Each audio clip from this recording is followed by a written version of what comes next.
Hello everyone, here's latest news update. Barcelona were given a major scare in their Champions League quarter-final second leg, falling 3-1 to Borussia Dortmund at Signal Iduna Park.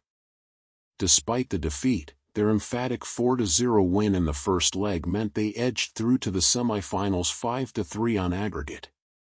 While progression is a cause for celebration, the manner in which it was achieved raises serious concerns about the team's consistency and composure under pressure. A storm in Dortmund. From the outset, it was clear Dortmund were not prepared to go quietly. The German side, backed by a raucous home crowd, started with relentless energy and aggression. Within the first 10 minutes, they were rewarded.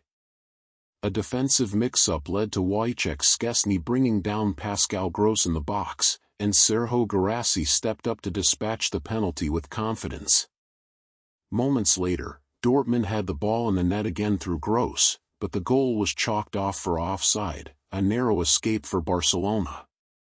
The early warning signs were there. Dortmund were not just playing for pride, they were going for history. Guirassy continued to torment the Barca backline, completing a sensational hat-trick and becoming one of the few players to achieve a European treble against the Catalans. Barcelona's defense looked rattled, and at times overwhelmed, as wave after wave of yellow shirts poured forward. A lucky own goal. While Dortmund dominated the game, Barcelona's sole goal came from an unlikely source, a Rami Bensebaini own goal. It was a rare moment of fortune in an otherwise bleak night for the visitors. That goal, in hindsight, proved decisive. Without it, Dortmund would have pushed the tie to extra time, where momentum would have clearly been in their favor. Despite the own goal, Barcelona created very few chances of their own.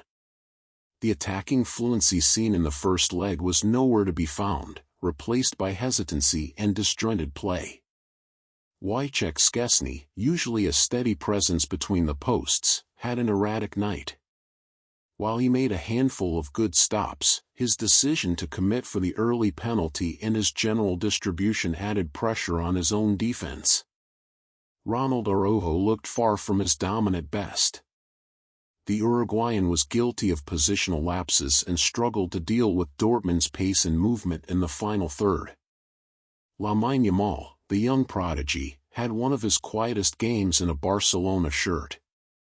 He was unable to beat his marker or create anything of note, showing his inexperience in high-pressure away matches.